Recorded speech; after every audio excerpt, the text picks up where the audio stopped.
ఈ రోజు మన వర్కౌట్ షెడ్యూల్ వచ్చేసి lower body and day 21 of road to ICL. ఇక ఎర్లీ మార్నింగ్ నాకు కొంచెం వర్క్ ఉండే, అక్కడ వర్క్ కంప్లీట్ చేసుకొని వచ్చిన ఫస్ట్ మీల్ అయితే తీసుకున్నా. ఇక మీల్ కంప్లీట్ చేసుకొని డైరెక్ట్ జిమ్ కి అయితే వెళ్ళిపోయినా. ఇంకా నేను ఫస్ట్ స్టార్ట్ చేసేది మాత్రం మెషిన్స్ తోనే, అది మీకు తెలిసిందే. నా ఫస్ట్ వేరియేషన్ వచ్చేసి లెగ్ ఎక్స్టెన్షన్, ఆ తర్వాత కాంపౌండ్ మూవ్మెంట్ కోసం లెగ్ ప్రెస్ చేసిన ఒక 4 సెట్లు, ఇక హ్యామ్స్ట్రింగ్స్ కోసం లెగ్ కర్ల్స్ అండ్ ఆర్డిఎల్స్ చేసుకొని లాస్ట్ కాఫ్ రేజెస్ తో కంప్లీట్ చేసుకున్నా. ఇక వర్కౌట్ కంప్లీట్ చేసుకొని ఒక 1 స్కూప్ వే ప్రోటీన్ కూడా తీసేసుకున్నా.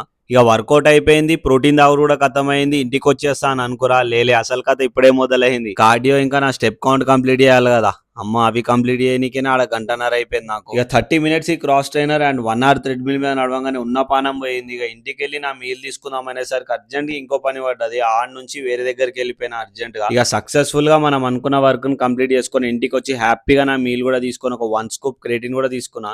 ఇక అక్కడ నుంచి నా వర్క్ ప్లేస్ కి వెళ్ళిపోయి ఇంకో మీల్ టైం అయితే అది కూడా కంప్లీట్ చేసుకొని అక్కడ కొంచెం టైం దొరకగానే మళ్ళీ స్టెప్ కౌంట్ అయితే నాది కంప్లీట్ చేసుకుని ఒక 30 మినిట్స్. ఇక ఫైనల్ గా ఇంటికి వచ్చిన లాస్ట్ మీల్ డిన్నర్ మీల్ కూడా కంప్లీట్ చేసుకున్నా. మీరు క్లియర్ గా చూస్తే మార్నింగ్ నుంచి నా షెడ్యూల్ ఎంత బిజీ ఉందో చూడొచ్చు. అండ్ నేను ఏ ఒక్క మీల్ ని స్కిప్ చేయలేదు, నా వర్కౌట్ స్కిప్ చేయలేదు, అట్లా అని చెప్పి నా పనిని కూడా ఎక్కడ స్కిప్ చేయలేదు నేను. ఇక మీరే చూసుకోండి ఇంకెన్ని రోజులు గివ్ అప్ ఇస్తారో. నాదైతే ఒకటే మోటో, కర్నా హైతో కర్నా హై, చెయ్యాలంటే చెయ్యాల్సిందే. ఇయాలటికింతే మళ్ళీ రేపటి వీడియోలో కలుద్దాం. ఫాలో కొట్టుడైతే మర్చిపోకు మామ.